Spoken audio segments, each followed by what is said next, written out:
Hello everyone, स्वागत है आप सबका आज की न्यूज़पेपर एनालिसिस में।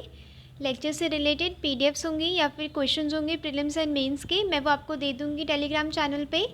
आपको क्या करना है, न्यूज़पेपर को पढ़ना है, समझना है, रिवाइज़ करना है एंड जब भी आपको मौका मिले अपने आंसर्स में यूज़ करने का, उसे यूज़ भी करना है। राइट, स्टार्ट करते हैं आज की पहली न्यूज़ से जो आपके लिए सबसे ज़्यादा इम्पॉर्टेंट है। मैं उन्हीं न्यूज़ को यहाँ पे डिस्कस करूँगी। राइट, नो फालतू की न्यूज़ और no irrelevant, no time waste. Right, तो पहली न्यूज़ यहाँ पे क्या इंपॉर्टेंट है, सेंट्रल बैंक डिजिटल करेंसी। यहाँ पे क्या बोला है आरबीआई ने कि सेंट्रल बैंक डिजिटल करेंसी से ना जो क्रॉस बॉर्डर पेमेंट्स है वो काफ़ी इफ़िशेंट एंड इफ़ेक्टिव हो सकती हैं। India is one of the few countries that launched CBDC. ठीक है, ये सीबीडीसी को लॉन्च करने वाली ना इंडिया मतलब कुछ ऐसी कंट्रीज़ हैं जिन्होंने मतलब जिनका काम इस पे चल रहा है। ठीक है, क्रॉस बॉर्डर पेमेंट्स ना काफ़ी ईजिली हो सकती है उसके बाद। Notwithstanding the progress made so far, a key challenge to exercise cross border payment continue to be high cost. यानी कि इसमें कुछ चैलेंजेस भी बताए हैं, जैसे कि कॉस्ट इसमें लगेगी काफ़ी,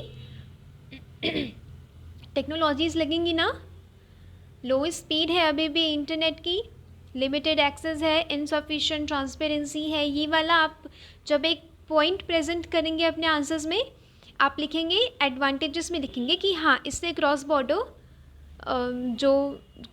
जो ट्रांजेक्शन्स हैं, पेमेंट्स हैं, वो भी हो सकती हैं। और जब आप चैलेंजेस दिखाएंगे ना, चैलेंजेस वाले आप उसमें हेडिंग में क्या लिखेंगे, एक कि क्रॉस बॉर्डर में भी पता है क्या हो रहा है, हाई कॉस्ट लग रही है, लो स्पीड है, लिमिटेड एक्सेस है, आप ये चीज़ें दिखाएंगे। राइट, तो जो आप एडवांटेज उसकी बता रहे हैं ना कि इससे फ़ायदा होगा, तो आपको एक उसका नुकसान भी बता देना है, कि मतलब एक चैलेंज बता देना है। राइट, ये आपके जीएस पेपर 3 फाइनेंशियल इंक्लूजन से रिलेटेड बहुत इंपॉर्टेंट टॉपिक है। सेंट्रल बैंक डिजिटल करेंसी, ये एक डिजिटल फॉर्म की करेंसी होती है जो सेंट्रल बैंक इश्यू करता है, वो issued by central bank. It is a sovereign and entirely independent currency. ठीक है, जो कंट्री की मॉनिटरी पॉलिसी है ना, उसके अकॉर्डिंग इसे रन किया जाता है। CBDC will be considered as a medium of payment. ठीक है, इसे पे किया जा सकेगा, पेमेंट चलाई जा सकेंगी। लीगल टेंडर क्या है, जो ट्रांजेक्शन्स के लिए एक्सेप्ट किया जा रहा है। Right, all by the all three parties, कौन कौन सी, सिटीजन्स, आम नागरिक, गवर्नमेंट बॉडीज़ हो गई, एंटरप्राइजेज हो गई। ठीक है, इसमें क्या हो रहा है, बिल्कुल कमर्शियल बैंक की मनी की तरह ये नोट मतलब फ्रीली कन्वर्ट किया जा सकेगा। जुलाई 2022 तक क्या था, 105 कंट्रीज़ इसे एक्सप्लोर कर रही थी और 10 कंट्रीज़ हैव लॉन्च्ड, यानी कि 10 कंट्रीज़ ने लॉन्च भी कर दिया। उसमें बहामियन सैंड डॉलर 2020 में लॉन्च हुआ था, ये फर्स्ट है, और जमाइका ने भी लॉन्च किया recently, latest. Based on the usage and the functions, digital rupees को कुछ डिफरेंट लेवल्स में वो बांटा गया है, जैसे कि रिटेल एंड होलसेल।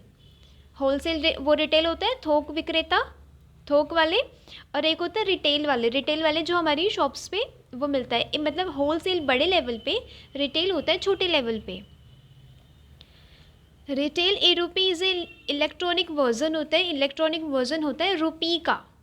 ठीक है, डिजिटल फॉर्म में होगा, used by all private sector non financial consumers and businesses, उनके द्वारा ये यूज़ किया जाएगा। इसमें क्या होता है, सेफ मनी पेमेंट हो सकती है एंड डायरेक्ट लायबिलिटी होती है सेंट्रल बैंक की। लायबिलिटी पता है, हमारे जितने भी करेंसीज रेगुलेट करती हैं कंट्री में, इकोनॉमी में, वो एक लायबिलिटी है सेंट्रल बैंक पे। यानी कि अगर आप करेंसीज आप लेके जाएंगे वो आरबीआई पे, तो आरबीआई अगर आप एक्सचेंज करवाएंगे कि जैसे मुझ पर मतलब 500 का नोट है, उसे मुझे चाहिए कि हाँ 20-20 रुपये में मुझे करीब 500 रुपये दे दिए जाएं। ठीक है, तो आरबीआई क्या करेंगे, उसे एक्सचेंज करेंगे, ऐसा मतलब ऐसी लायबिलिटी होती है। Right, wholesale CBDC is design for unrestricted, यानी कि जो होलसेल वाला होता है इसे रिस्ट्रिक्ट कर दिया जाता है कुछ ही फाइनेंशियल इंस्टीट्यूशंस के लिए। It has a potential to transform the settlement system. ये गवर्नमेंट के द्वारा जो गवर्नमेंट सिक्योरिटीज़ होती हैं, इंटर बैंक मार्केट होता है, inter bank market, call money पता है, एक दिन के लिए ट्रांजेक्शन्स होता है ये बैंक का, लोन देना लोन लेना। कैपिटल मार्केट, जो अपने प्राइमरी सेकेंडरी कैपिटल मार्केट्स होते हैं, ठीक है, उसे और एफिशिएंट और सिक्योर करने के लिए भी सेंट्रल बैंक डिजिटल करेंसी का उपयोग किया जा सकता है। इसके एडवांटेजेस क्या हैं? कॉस्ट जो इन्वॉल्व होती है फिजिकल कैश मैनेजमेंट में वो कम होगी। फिजिकल कैश को आपको स्टोर करके रखना पड़ता है, मैनेज करके रखना पड़ता है, राइट। वो जो पेपर मनी होती है मैनेज करके रखना पड़ता है, उसमें कॉस्ट लगती है। उस कॉस्ट को रिड्यूस किया जा सकता है अगर हम सेंट्रल बैंक डिजिटल करेंसी का अगर हम बिल्कुल बढ़ावा करें। कैशलेस इकोनॉमी को मतलब अचीव किया जा सकता है,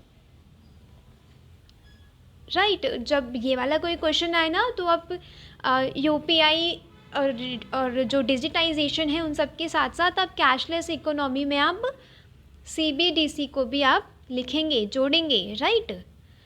provide the uses that any private virtual currency can provide without associated risk, यानी कि जो पब्लिक को क्या जैसे कि वर्चुअल करेंसीज यूज़ की जाती हैं वैसे हो सकता है। Easy means speed up reliable sovereign backed by domestic payment and settlement system. Domestic payment and settlement system होती है कंट्री के अंदर की, उसमें क्या होता है, हम उसमें सॉवरेनिटी देख सकते हैं, इंटेग्रिटी एंड इंडिपेंडेंस देख सकते हैं, राइट। इट कुड ऑल्सो भी यूज फॉर क्रॉस बॉर्डर, वही जो आज की न्यूज़ में है कि इसे क्रॉस बॉर्डर के लिए भी यूज़ किया जा सकता है। The increased use of CBDC explore for many, जैसे कि इनफॉर्मल, अगर आप इंक्रीज़ करेंगे उसके यूज़ को बढ़ावा देंगे तो क्या होगा, इनफॉर्मल इकोनॉमी को भी आप फॉर्मलाइज कर पाएंगे। इसे क्या कहते हैं, फॉर्मलाइजेशन ऑफ इनफॉर्मल इकोनॉमी। ये कीवर्ड्स आपके लिए इम्पॉर्टेंट है, ठीक है। Better tax and regulatory compliance उससे हो सकेगा, आप ट्रांजैक्शंस को ट्रैक कर पाएंगे, ब्लैक मनी को रिड्यूस कर पाएंगे। जो कैश बेस्ड ट्रांजैक्शंस होती हैं, जो इनफॉर्मल ट्रांजैक्शंस होती हैं उसे आप ट्रैक कर पाएंगे, राइट। उससे क्या कर पाएंगे, फॉर्मलाइज कर पाएंगे कि हाँ वो भी टैक्स के रेगुलेटरी मैकेनिज्म में वो चीज़ें आए। डिसएडवांटेजेस क्या है, सबसे पहले तो है सिक्योरिटी। सीबीडीसी इकोसिस्टम में be at a similar risk of cyber attack. इसमें क्या है कि अगर साइबर अटैक होता है ना, अगर मशीन्स में अटैक हो गया, कंप्यूटराइज्ड जो सिस्टम है सीबीडीसी के लिए अगर उसमें अटैक हो गया तो क्या होगा, इकोनॉमी ठप हो जाएगी, बंद हो जाएगी, राइट। इकोनॉमी यहाँ पे क्या हो रही है, बंद हो रही है, चलेगी नहीं, राइट। प्राइवेसी इश्यू है इसमें, क्योंकि इसमें हम ह्यूज वो सेट ऑफ डेटा जनरेट करते हैं, क्योंकि ट्रांजैक्शंस में क्या होता है, ऑनलाइन जो शॉपिंग होती है उसमें भी एक प्राइवेसी थ्रेट होता है, प्राइवेसी इश्यू होता है, राइट। कॉम्प्रोमाइज़ ऑफ क्रेडेंशियल वो क्रेडेंशियल्स मतलब क्या होता है कि हमारी जो प्राइवेट इन्फॉर्मेशन है ना उसके साथ एक कॉम्प्रोमाइज़ हो सकता है। इसमें क्या करने पड़ेंगे, रिफॉर्म करने पड़ेंगे, हमें इनोवेशन के थ्रू हमें कुछ चेंजेस लेके आने पड़ेंगे कि ताकि जो प्राइवेट इन्फॉर्मेशन है वो सिक्योर रहे कंज्यूमर्स की, सिटीजन्स की। Digital divide and financial illiteracy, illiteracy मतलब पैसा कहाँ पे कैसे यूज़ करना है नहीं पता वो ज़्यादातर लोगों को। डिजिटल डिवाइड है, डिजिटल डिवाइड का मतलब क्या होता है कि वहाँ पे जो डिजिटाइज्ड जो गैजेट्स हैं उनका एक्सेस नहीं है काफ़ी लोगों पे, specially in the rural areas. NFHS 5 सर्वे क्या कहता है, also provide the segregation based on the urban rural divide. Only 48.7% of rural males and 24.6 of rural females have ever used internet. सिर्फ 48% मेल की बात हो रही है, 48%, वो यहाँ पे फीमेल की बात हो रही है 24%। बस इन्होंने कभी used females have ever used internet, मतलब कि कभी नहीं किया है, कभी किया होगा इन्होंने यूज़, ऐसा है। सो सीबीडीसी में provide a gender based hurdle मतलब मेन को ज़्यादा एक्सेस होता है डिजिटल गैजेट्स का, फ़ोन हो गया, लैपटॉप हो गया, सबसे पहले मेल को मिलता है, specially in the rural areas, right. Urban areas में ज़्यादा मिलता है as compare to rural areas. ये आपको डिजिटल डिवाइड दिखाना है जब आप ये इसका एक चैलेंज प्रेजेंट करेंगे। Elevated cyber security risk, vulnerability testing and with the cost of protecting firewalls. ठीक है, फायरवॉल्स को जो सर्च इंजन्स होते हैं उनको प्रोटेक्ट करने के लिए कॉस्ट लगेगी, सॉफ्टवेयर्स बनाने होंगे ताकि प्रोटेक्ट किया जा सके।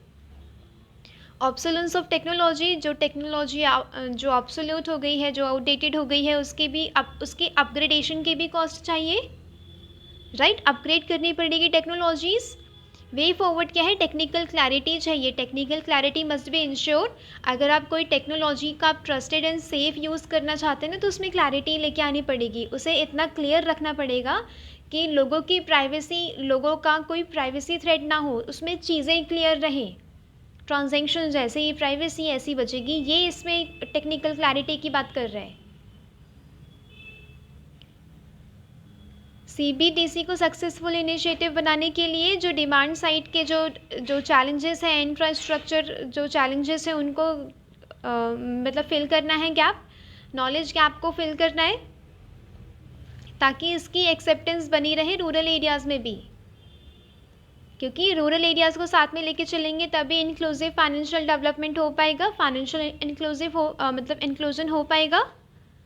RBI मस्ट प्रोसीड कॉशियसली, मतलब यानी कि बहुत सावधानी से आगे कदम रखना होगा इस मतलब अगर CBDC के इशुएंस के लिए आपको काफ़ी सावधानी से रखना होगा कदम, कि आपकी इकोनॉमी को हार्म ना करे, प्राइवेसी को हार्म ना करे, राइट। इम्प्लीकेशन, जो इंट्रोडक्शन होगा डिजिटल करेंसी का, उसके आसपास के जो इफ़ेक्ट्स हैं उस पर ज़्यादा इम्प्लीकेशंस मतलब बैड इम्प्लीकेशंस ना रहें। हाउ इन्वेजिव स्पीसीज, ये आपके GS paper 3 environment point of view से बहुत इंपॉर्टेंट न्यूज़ है, ठीक है। ये बिलियंस ऑफ ग्लोबल मतलब बिलियंस ऑफ जो मतलब मनी है उसको कॉस्ट कर रही है इन्वेजिव स्पीशीज़, ठीक है। बाहर से आने वाली स्पीशीज़ जो बायोडाइवर्सिटी को हर्ट करती है, बायोडाइवर्सिटी का हर्ट होना, ख़त्म होना, इसका मतलब वहाँ की लिवलीहुड हर्ट हो रही है, ट्रेडिंग हर्ट हो रही है, राइट। और वो इकोनॉमी को भी हर्ट कर रही है। ये ऐसी आपको एक लिंकिंग बना के चलनी है अगर आप GS पेपर 3 में इन्वायरमेंट का आंसर लिख रहे हैं, कि ये इकोनॉमी को भी हर्ट कर रही है बायोडाइवर्सिटी के साथ साथ।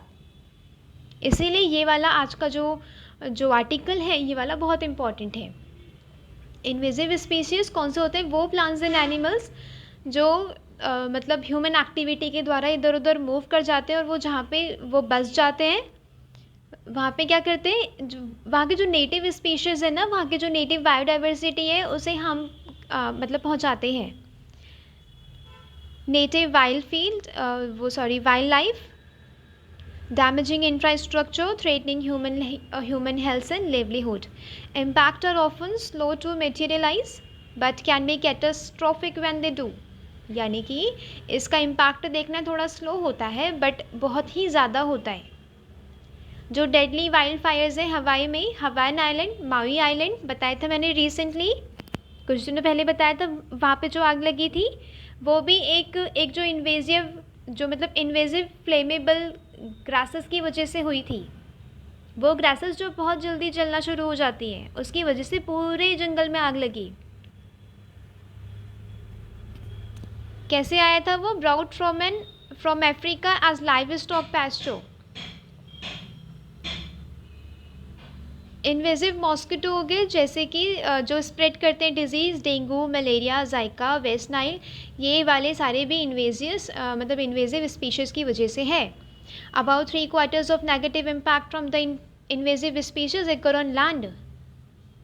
जो नेगेटिव इम्पैक्ट होता है 3/4 मीन्स 3/4 जो इम्पैक्ट है वो लैंड पे होता है, वुडलैंड्स पे, फॉरेस्ट पे, फार्म्ड एरियाज़ पे। और ये माइक्रोब्स की फॉर्म में भी आ सकते हैं, इतने छोटे जो नेकेड आई से नहीं दिखेंगे भी नहीं, ऐसी भी मतलब इन्वेजिव स्पीशीज़ हो सकती हैं।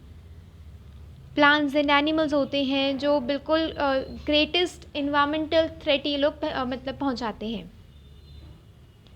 प्रिवेंशन कैसे किया जा सकता है, ये वाला आप सबके लिए इम्पॉर्टेंट है। Prevention measures through border biosecurity, border biosecurity मतलब अगर आप कोई स्पीशीज़ अगर आप इस कंट्री से उस कंट्री अगर आप भेज रहे हैं या इंपोर्ट कर रहे हैं, एक्सपोर्ट कर रहे हैं, उस पर सावधानी चाहिए। कुछ काम की स्पीशीज़ अगर आप ले रहे हैं बट वो इन्वेजिव है, राइट, अगर कुछ मेडिसिनल यूज़ के लिए आप ले रहे हैं बट वो इन्वेजिव है, तो उसका हैंडलिंग अच्छे से करनी पड़ेगी, राइट, वरना वो क्या होगा, हमारी जो नेटिव बायोडाइवर्सिटी उस पर हार्म करेगी। इसलिए ये वाली क्या है, इम्पॉर्टेंट है न्यूज़, मतलब आपके थ्रेड्स के लिए जो आप लिखेंगे इन्वेजिव स्पीशीज से, ये जो कुछ मीजर्स बता रखे हैं इधर, ये वाले आप लिखेंगे। 37,000 एलियन स्पीशीज़, ये वाली नेक्स्ट न्यूज़ वो दूसरे पेज पे आई थी बट इससे रिलेटेड थी तो मैंने साथ में डाल दी, इसीलिए मैं आपको सिर्फ क्लिप्स दे रही हूँ कि आपका फोकस सिर्फ इम्पॉर्टेंट न्यूज़ पे रहे। 37,000 alien species introduced by human activities, ये डाटा आप वो मतलब आपके लिए इंपॉर्टेंट है। इन्वेजिव स्पीशीज़ पे अगर कोई डाटा आएगा ना, मतलब कोई क्वेश्चन आएगा तो सबसे पहले आप इंट्रोड्यूस करेंगे डाटा से, या फिर वो इन्वेजिव जो स्पीशीज़ होती है उसकी डेफिनेशन से, उसके एक्सप्लेनेशन से। Invasive alien species are one of the 5 major direct वो drivers of biodiversity loss globally, ठीक है। अलॉन्ग साइड जो सी यूज चेंज है, डायरेक्ट एक्सप्लॉयटेशन है of organisms, climate change, pollution, इन सब के साथ के इन्वेजिव एलियन स्पीशीज़ भी काफ़ी मैटर करता है थ्रेट के लिए। एक रिपोर्ट निकाली गई है, आपको ये रिपोर्ट ध्यान में रखनी है, नोट कर लेना है, this is very important. In its new publication, Assessment Report on Invasive Alien Species and Their Control, the Intergovernmental Platform on Biodiversity and Ecosystem Services has found that there are 37,000 alien species including plant and animals. ठीक है, आपको organisation याद रखनी है, क्या report का नाम है वो याद रखना है, रिपोर्ट में वो जो एक इम्पॉर्टेंट लाइन है वो याद रखना है। कौन सी लाइन है, 37,000 एलियन स्पीशीज़ ना, एलियन मतलब बाहर से आई हुई स्पीशीज़ को मतलब इंट्रोड्यूस करा दिया गया है बाय ह्यूमन एक्टिविटी, जो 60% ऑफ ग्लोबल प्लांट एंड वो मतलब एनिमल एक्सटेंशन के लिए एक की रोल प्ले करती है, ठीक है, ये आपको ध्यान देना है। IPBES जो ऑर्गेनाइजेशन का नाम था ऊपर, इंडिपेंडेंट इंटर गवर्नमेंटल एजेंसी है, ये थोड़ा सा आ सकता है, ठीक है, प्रीलिम्स के लिए इम्पॉर्टेंट है ये वाला। और इसमें आपको ये ध्यान रखना है कि वो इंडिपेंडेंट इंटर गवर्नमेंटल एजेंसी है, सेटअप टू स्ट्रेंथन जो साइंस पॉलिसी है बायोडाइवर्सिटी के लिए एंड इकोसिस्टम के लिए, उसे स्ट्रेंथन करने का काम ये करती है। यहाँ पे वो मतलब इम्पॉर्टेंट क्या हो जाता है आपके लिए, इन्वेजिव स्पीशीज़। इन्वेजिव स्पीशीज़ होती है नॉन नेटिव मतलब यहाँ की नहीं है, इंट्रोड्यूस करा दी जाती है न्यू इन्वायरमेंट में इंटेंशनली या एक्सीडेंटली, ठीक है, या तो इच्छा से हो जाता है या तो कोई हादसा हो जाता है। Significant harm to ecosystem, economy and human health, इन सब पे एक सिग्निफिकेंट हार्म करता है, नुकसान पहुँचाता है। Native plant, animals and biodiversity को ख़त्म करने के का वो ये कैपेबल होते हैं। जैसे कि ये एक स्टेप लिया गया है, वो जैसे कि कन्वेंशन ऑन बायोलॉजिकल डाइवर्सिटी है ना, रियो डी जेनेरियो, वो याद है, उसमें क्या था, इन्होंने रिकॉग्नाइज किया कि जो biological invasion of alien species of plants है ना, ये सेकेंड मोस्ट थ्रेट है एनवायरमेंट के लिए आफ्टर हैबिटेट डिस्ट्रक्शन, यानी कि हैबिटेट डिस्ट्रक्शन हुआ पहला। उसके बाद आप लिखेंगे कि जो इन्वेजिव स्पीशीज़ का थ्रेट है वो सेकंड वर्स्ट है। ये आपको ध्यान में रखना है, ये वाली चीज़, यही चीज़ें होती हैं जो आपको प्लस पॉइंट्स दिलाती हैं मेंस में। Better for voter, better for citizen, जो साइमल्टेनियस इलेक्शंस हो रहे थे, इलेक्शंस की बात हो रही थी, एक पैनल बनाया गया था under the leadership of Ramnath Kovind, former president Ramnath Kovind, right. उसमें क्या है, जो साइमल्टेनियस इलेक्शंस है ना, उसके एडवांटेजेस हैं ये लाइंस जो मैंने हाईलाइट की है यहाँ पे बहुत इंपॉर्टेंट है, आपको ये पढ़ना है, समझना है और फिर लिखना है अपने आंसर्स में, रिपीटेटिवली यूज़ करना है जहाँ पे भी आपको साइमल्टेनियस इलेक्शंस का क्वेश्चन मिले। ये क्या कहते हैं, ये एक former union minister and IAS है, ये क्या कहते हैं कि अर्जेंसी, मुझे लगती है कि ऐसी अर्जेंसी है साइमल्टेनियस इलेक्शंस के लिए, क्योंकि गवर्नमेंट क्या रहती है, वो हमेशा इलेक्शंस में ही बिजी रहती है, चाहे रूलिंग हो चाहे स्टेट गवर्नमेंट हो। हर 3 महीने में उनका किसी स्टेट का इलेक्शन आ जाता है, बिजी रहते हैं, वो गवर्नेंस पे फोकस नहीं कर पाते, इसीलिए ज़रूरी है। जब मॉडल कोड ऑफ कंडक्ट चलते हैं ना, उस समय क्या होता है, वो लोग कोई डिसीजन नहीं ले पाते।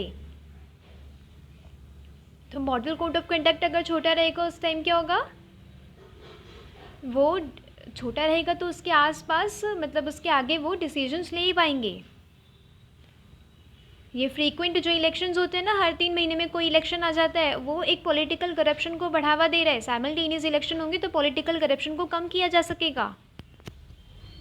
ये लिखने हैं आपको एडवांटेजेस, क्योंकि अगर साइमल्टेनियस इलेक्शन आ गया तो वो सरकार के हित में होगा, वो देश हित में होगा, ठीक है। और अगर आप सरकार में हैं तो आपको ये मतलब आप एक सरकारी नौकरी के लिए अगर आप कर रहे हैं तो मतलब प्रिपेयर कर रहे हैं तो आपको सरकार के हिसाब से चलना होगा, राइट। तो आपको ये प्लस पॉइंट्स लिखने होंगे वहाँ पे। Large police personnels and paramilitary forces लगाए जाते हैं, डिप्लॉय किए जाते हैं। उनके जो क्रिटिकल रोल है ना, क्रिटिकल रोल है जो सिक्योरिटी में, उसको मतलब नज़रअंदाज करके क्या होता है, इलेक्शंस के टाइम पे लगा दिया जाता है उन्हें। तो अनयूटिलाइजेशन है, राइट। और मतलब एक बिल्कुल इररिलेवेंट डायरेक्शन में उनका यूज़ हो रहा है, जबकि उनका क्रिटिकल रोल क्या है, सिक्योरिटी में। फ्रीबीज बहुत होते हैं, फ्री चीज़ ये मिलेगी, फ्री वो मिलेगा, इतने पैसे मिलेंगे साल में, इतने पैसे मिलेंगे मतलब हर महीने, ये चीज़ होती है। फ्रीबीज़ को कम किया जा सकेगा। वो पिछले टाइम न्यूज़ में था बहुत, रेवड़ी कल्चर, फ्रीबीज़, उन सबको कम करने में ये मदद करेगा। इलेक्ट्रोल रोल्स को जो बनाने में जो मतलब समय लगता है ना, वो रिड्यूस हो जाएगा। This will save a tremendous amount of time and money spent in updating electoral rolls. और आपको क्या करना है, आपको इसमें थोड़े से डिसएडवांटेजेस और चैलेंजेस लिख देने हैं कि अगर साइमल्टेनियस इलेक्शंस होते हैं तो ये वोटर का बिहेवियर देखा गया है, ये एक टेंडेंसी देखी गई है कि स्टेट गवर्नमेंट और नेशनल गवर्नमेंट दोनों को सेम वोट किया जाता है। ये फिर ये वाला पहला हो जाएगा डिसएडवांटेज। और दूसरा क्या हो जाएगा कि अकाउंटेबिलिटी कम हो जाएगी। सरकार के 5 साल में एक बार इलेक्शन हो गए, उसके बाद 5 साल तक कोई अकाउंटेबिलिटी नहीं। अभी 3 महीने में एक बार कोई इलेक्शन होता है, तो उसके लिए रूलिंग गवर्नमेंट भी, जो नेशनल गवर्नमेंट है, वो भी अकाउंटेबल रहती है, राइट। आपको ये थोड़े से पॉइंट्स लिख के आपको ये चैलेंजेस दिखाने हैं या डिसएडवांटेजेस दिखाने हैं, एंड एक कंक्लूड कर देना है कि कैसे भी इलेक्शंस हो, साइमल्टेनियस वो इलेक्शंस अगर डेमोक्रेसी के एस्पिरेशंस को फुलफ़िल करने में मदद कर रहा है, हमारे कॉन्स्टिट्यूशन मेकर्स ने जो सोचा था कि डेमोक्रेसी रहेगी, सबके एस्पिरेशंस, जो सिटीजन्स के एस्पिरेशंस फुलफ़िल होंगे, अगर उन्हें पूरा करने में मदद कर रहा है तो साइमल्टेनियस इलेक्शंस ही होना चाहिए। ऐसे आपको एक कंक्लूड कर देना अपना व्यू पॉइंट बना के। आज की न्यूज़पेपर में इतनी ही इम्पॉर्टेंट चीज़ें हैं, और मैंने सिर्फ इम्पॉर्टेंट आपको चीज़ें पढ़ाई हैं ताकि आपका फोकस सिर्फ इम्पॉर्टेंट चीज़ों पे रहे और आप उसे अपने आंसर्स में यूज़ कर सकें, एक पर्सपेक्टिव क्रिएट कर सकें। मुझे जो भी वो न्यूज़ मिलती है इम्पॉर्टेंट आपके एग्ज़ाम पॉइंट ऑफ व्यू से, स्पेशली यूपीएससी, वो मैं सारी क्लिपिंग्स के थ्रू मैं यहाँ पे रख के आपको ये PDF प्रोवाइड करा दिया करूँगी डेली, ठीक है। बाकी न्यूज़ का आपको नहीं सोचना। G20 का आजकल बहुत चल रहा है न्यूज़पेपर में, वो मैं आपको कवर करवा दूँगी जब कंक्लूड हो जाएगी मीटिंग दिल्ली वाली, राइट। तो आपको इस बारे में ज़्यादा नहीं सोचना, कुछ वहाँ पे इम्पॉर्टेंट नहीं है न्यूज़पेपर में जो मैंने यहाँ पे ना रखा हो। तो आज के लिए न्यूज़पेपर में था बस इतना ही। PDF में वो मैं दे दूँगी, जो क्वेश्चंस होंगे मेंस एंड जो प्रीलिम्स के जो बन पाएंगे क्वेश्चंस आज के न्यूज़ से, वो मैं दे दूँगी। आप लोग सॉल्व करिएगा, क्वेश्चंस को अटैम्प्ट करिएगा एंड प्रैक्टिस करिएगा, जो मैंने पढ़ाया है उसे प्रैक्टिस करिएगा कि आप अपने आंसर्स में कैसे उसे यूज़ कर पा रहे हैं, ठीक है। तो मिलते हैं कल। Thanks for watching, thank you so much.